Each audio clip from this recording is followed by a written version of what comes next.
Durante la giornata dedicata al Gran Premio Continentale ci sarà anche una prova dedicata al trofeo Gentleman for Life, iniziativa, ricordiamo, di beneficenza, e sarà una corsa senza frusta.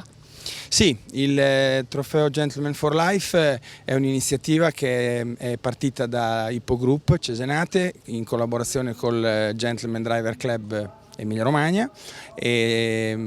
a febbraio è partita la prima corsa, finirà il 31 dicembre e appunto, come hai detto tu, è un trofeo di solidarietà, verranno raccolti dei soldi e alla fine Hippo Group metterà gli stessi soldi raccolti dai Gentleman e doneremo una strumentazione al reparto di neonatologia e pediatria degli ospedali riuniti di Ferrara. Credo che questa sia